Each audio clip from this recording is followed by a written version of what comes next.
Graça e paz, meu irmão. A nossa meditação de hoje está no livro de Esdras, capítulo 10, e o versículo 2. Nele diz: Então respondeu Secanias, filho de Jeiel, um dos filhos de Elão, e disse a Esdras: Nós temos transgredido contra o nosso Deus e casamos com mulheres estranhas, do povo da terra.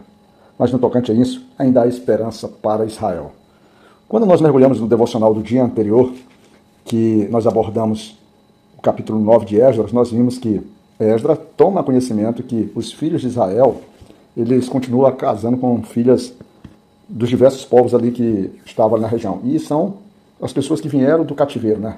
Fora o próprio povo que por ali já se estabelecia. Na verdade, essa prática, esses casamentos, apesar de serem proibidos, ser taxamente proibitivos na Bíblia, mas nós vemos que durante as narrativas bíblicas, nós temos alguns casos de casamentos, vamos dizer assim, que ocorreram com mulheres estranhas. Nós podemos citar um dos mais famosos, um dos mais notórios, é o caso de Ruth, a Moabita, que casa com Boaz. Né? Então, vê só. Então nós temos, então, casamentos proibitivos. Nós temos lá, nós estamos trazendo um relato mas há uma grande diferença entre casar com Ruth, uma Moabita, que de fato é de terras estranhas, do que casar com essas outras mulheres. Porque, na verdade, e aí, Deus aí nas passagens bíblicas sinaliza isso com muita facilidade, ele está para ser Deus das nações. Ele é Deus e efetivamente ele separa o povo de Deus para ser sua nação principal. Mas ele está sempre pronto para receber qualquer um que reconhecer nele a autoridade e o Deus que ele é, o poder, ter a fé nele, glorificá-lo. Então tá. Então o que nós vemos é que Ruth é uma mulher que ela traz esse, vamos dizer assim, esse adicional, essa bagagem adicional que é a fé. Porque a sua sogra Noemi, aquela relação ali com Noemi, ela acaba dando bom testemunho para Ruth. E Ruth aprende vamos dizer assim, sobre o Deus de Israel e passa a amá-lo, passa a temê-lo, passa a servi-lo. Então, o casamento, ele de fato é proibido, porque as mulheres estranhas, elas tendem a se manter na sua, vamos dizer assim, na sua condição natural, na sua fé natural, e por vezes, aí ela vai levar o que? Os filhos de Israel, os homens, a abandonar a sua fé primária.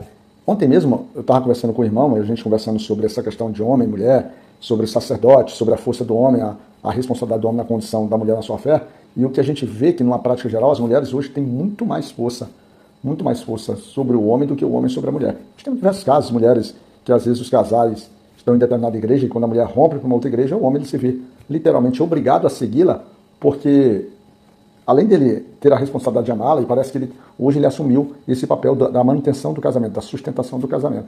E para piorar as coisas, quando ela vai para um outro lugar, quando ela toma para um outro passo, ela normalmente também leva as filhas, ou seja, além de você estar havendo uma separação, um rompimento, um distanciamento da sua mulher, você acaba também fazendo o distanciamento das filhas e, por consequência, a família toda ela tende a ruir. Então, para que isso se evite, o homem ele se mobilize. E a Bíblia e as orientações aqui para o povo judeu talvez esteja em torno disso, um pouco assim, a gente tratando de uma forma bruta o cenário.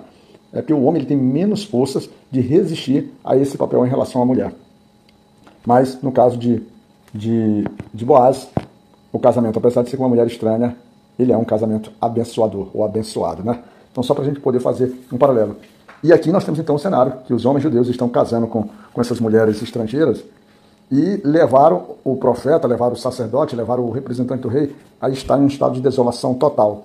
Mas aqui há algo novo, porque esse Secanias, ele se coloca, ou seja, enquanto o profeta, ele se vê depressivo, ele se vê limitado, ele se vê sem força, ele se vê nesse momento sem visão e sem ação diante da circunstância, diante do obstáculo que agora se fez, um homem extremamente abençoado, que era a primeira experiência dele em relação a isso, já como nós conhecemos, ele é alguém que nunca esteve em Jerusalém, ele nunca esteve efetivamente com esse povo na sua terra da forma como estava ali, ele se vê então agora surpreso e meio que congela. Aí vem os papéis às vezes de quem nos rodeia. Secanias dá um verdadeiro solavanco em Esdras. Ele fala isso que nós abordamos logo no início do nosso devocional, fazendo que o reconhecimento, né, reconhecimento da transgressão, ou seja, aceitando a posição deles de pecador. Interessante que é uma abordagem que diz que Secanias ele não casou. Ele é alguém que toma partido de Esdras, da dor de Esdras ali, mas parece-me, pelo menos eu não consegui observar aqui, mas há relatos que ele não casou. Então, mas ele está defendendo aqui. E esse cara, ele vai fazer com que o profeta, ele tem que sacudir, ele tem que se levantar, ele não adianta ficar chorando não, tem que partir para ação, porque o povo está do jeito que está, a corrupção está ali, o choro não vai resolver. E a própria Bíblia fala sobre a questão de choro a noite inteira, mas a alegria vem da manhã, mas é uma alegria baseada aqui numa ação, numa postura, numa atitude. E o Secanias faz com que esta, e ele apresenta no versículo 3 o seguinte, ele diz assim, como é que ele vai motivar como é que ele vai motivar o Esdras a se movimentar e dizer assim, agora, pois, façamos concerto com o nosso Deus, de que despediremos todas as mulheres e tudo que é nascido delas, conforme o conselho do Senhor e dos que tremem no mandato do nosso Deus, e faça-se conforme a lei. Além dele dar a levantada nisso, ele determina, ele diz, nós fazemos assim, nós agiremos dessa forma, nós corrigiremos nossos erros, nós submeteremos o povo, por exemplo, à correção de Deus, não, ele não quer submeter o povo à ira de Deus, ele quer submeter à correção, à disciplina de Deus. E o Secanias, ele é tão impactante que ele dá a ordem para Esdras, quando ele diz no versículo 4, diz assim, levanta-te, pois, porque te pertence este negócio, e nós seremos contigo, esforça-te e faz assim.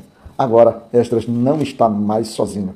Esdras tem agora alguém, está junto. E Esdras, então, toma uma atitude, se levanta, se ajuramenta ali, conversa com os maiorais e estabelece entre os maiorais dos sacerdotes e os levitas e vai começar conforme essa palavra e o povo aceita-se diante essa inovação, aceita essa atitude, porque Esdras, ele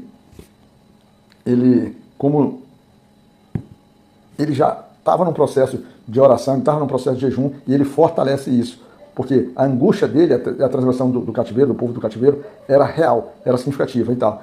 E aí começa-se o processo, então, de restauração daquele povo, e eles fazem com que o decreto seja espalhado em todo o Judá, em toda a região, que os homens deveriam ter 3 dias para se apresentar. E aí ele usa a sua autoridade de sacerdote, mas também a sua autoridade de representante do rei, porque ele simplesmente ele diz o seguinte, que se esses homens não se apresentassem diante dos anciões, diante do conselho dos príncipes, as suas terras seriam tomadas e eles seriam, inclusive, expulsos do povo de Israel. Agora o povo está se movimentando, está se estabelecendo, está se estabelecendo aquilo. E a partir daí os homens de Benjamim, de Judá, daquela região, eles começaram a comparecer diante dos maiorais ali da casa de Deus. Só que havia grandes chuvas e eles começaram, então, a serem exortados a confessar ao Senhor o pecado, né? E deveriam se apartar das suas terras, suas mulheres estranhas, conforme o próprio, vamos dizer assim, o próprio dizer de Secanias, que direcionou o profeta Esdras a uma atitude que levasse o povo verdadeiramente a sua correção, a sua atitude, o seu arrependimento. Aqui há arrependimento. E o arrependimento, ele é claramente percebido quando ele diz o seguinte, lá no versículo 12, respondeu toda a congregação e disse em altas vozes, assim seja conforme as tuas palavras, nos convém fazer, ou seja, eles iriam se despedir das mulheres, ou seja, mandá-las embora, inclusive com os filhos que eles tinham tido com essas mulheres, que naturalmente os filhos tinham por uma tendência natural, até mesmo de cultura, ficarem com as mulheres. E aí entra num fato interessante, né? É o fruto, quando nós criamos fruto, que é no caso o próprio filho, de uma forma que não agrada ao Senhor. Mas é muito provável que aqui as crianças não tenham sido simplesmente abandonadas, tenha acontecido semelhantemente ao que aconteceu com Ismael, lá na história de Abraão, quando Abraão, ou Sara, acabou, vamos dizer assim, despachando Agar e seu filho, né? Então são coisas muito complexas, são coisas até difíceis da gente entender como é que Deus permite, então, ali o rompimento do matrimônio, o rompimento até dos laços familiares, para que isso aconteça. Mas quando a gente vai, por exemplo, no Novo Testamento, nós temos fundamentos em que fala que nós temos que estar prontos para abandonar nossa casa, nossas esposas, nossos filhos, porque ninguém pode ser maior que o nosso Deus. E é naturalmente o que está acontecendo aqui de uma forma antecipada. Agora, o amor ao Senhor é o centro, e as correções devem ser aplicadas. E o que teve-se nesse processo foi que cada homem daquela situação, ele foi avaliado, né, pelos príncipes, pela congregação, para que olhassem que tipo de relação, que tipo de casaram com as mulheres estranhas, né? E eles fossem, vamos dizer assim, fossem julgados, né, pelo juiz da cidade, para que a ira do Senhor se desviasse daquele povo. E o interessante é que nesse processo, quatro homens que a Bíblia não estabelece o porquê, não tem aqui os detalhes, pelo menos no capítulo, eles se colocaram contra esse processo, que foi Jonatas, filho de Azael, Jesaías, filho de Tikva, se puseram sobre esse negócio. Mesulão e Sabetai e Levita os ajudaram. Mas, no geral, todo o povo assim participou. E, por final, o povo acaba sendo listado. Tem uma relação aqui, que você vai, começa no versículo 18, vai até o versículo 43, uma relação de todos aqueles que se casaram, né, com as mulheres estranhas. E o interessante é que os versículos ele já começa, foram praticamente 3 meses de inferência, de julgamento, de explicações, para que as decisões fossem tomadas. As decisões não foram precipitadas, foram pensadas, foram caso a caso ser analisados. E o interessante, essa lista, vamos dizer assim, dessa vergonha, ou essa lista da desobediência, nós temos que começa por aqueles que eram considerados os mais importantes, que eram os sacerdotes, aqueles que tinham a responsabilidade da liturgia sacerdotal. Mas aí vai passando por todos os outros, não só pelos sacerdotes, mas como pelos porteiros, pelos levitas, pelos cantores, por todo tipo de gente, pelos príncipes de casa, pelos juízes, todos estão nessa corrupção. E aí, então, por meio desse ato, por meio desse estalo, dessa sensibilidade, desse arrependimento, de cercanias, desse reconhecimento que o povo de fato estava em pecado, como o próprio Esdras já havia se colocado na posição de pecador, mas tinha ficado anestesiado,